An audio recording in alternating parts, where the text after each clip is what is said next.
এই মাদ্রাসায় লেখাপড়ার আয়োজন করা হয়। কেননা আল্লাহর রাসূল তো দুনিয়ায় আসছেন, এই মাদ্রাসার শিক্ষা ধারাবাহিকতা দেয়া গেছেন, ওই কিয়ামত পর্যন্ত এটাই চলবে। এই শিক্ষা থেকেই মানুষ হবে। তাহলে কোনোদিন জুলুম হবে না, যেখানে অন্যায় হবে না, পাপাচার হবে না, মিথ্যা হবে না, অশ্লীলতা হবে না। এর জন্যই মাদ্রাসার আয়োজন। আল্লাহর রাসূল সাল্লাল্লাহু আলাইহি ওয়াসাল্লাম আমাদেরকে কত সতর্কবাণী দেয়া গেছেন, ধাপে ধাপে প্রতিটি ক্ষেত্রে আমাদের উপর সতর্কবাণী দেয়া গেছেন। কারণ আপনি আমি কোরআনী শিক্ষার বাইরে যদি চইলা যাই, আমাদের জীবনটা বরবাদ হয়ে যাবে। যাব কোথায় আপনি আমি? কোরআন আমাদেরকে ডাইকা বলে আইনাল মাফার, আপনি কোথায় ভাগবেন, পালাবেন কোথায়?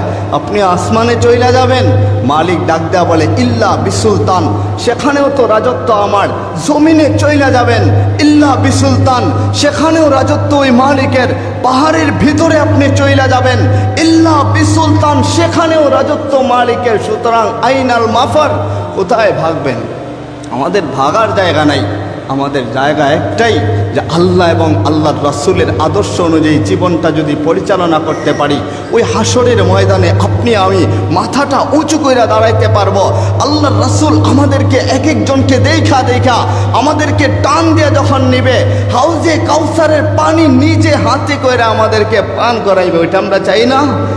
আমাদের সন্তানদেরকে যদি আমরা সঠিক শিক্ষায় শিক্ষিত করি, ওই মইরা যাওয়ার সময় যখন সন্তানটা দাঁড়াবে, নামাজ পড়াবে, কবরের পাশে যায় যখন সূরা ইয়াসিন আর তেলাওয়াত কইরা দোয়া দরুদ কইরা চোখের পানি ঝরাবে, চোখের পানি ঝরাইতে দেরি হবে, মালিক আমাদেরকে মাফ করতে দেরি করবে না। এর জন্যই এর আয়োজন, এর জন্যই আমাদের সন্তানদেরকে মাদ্রাসা শিক্ষায় শিক্ষিত করব।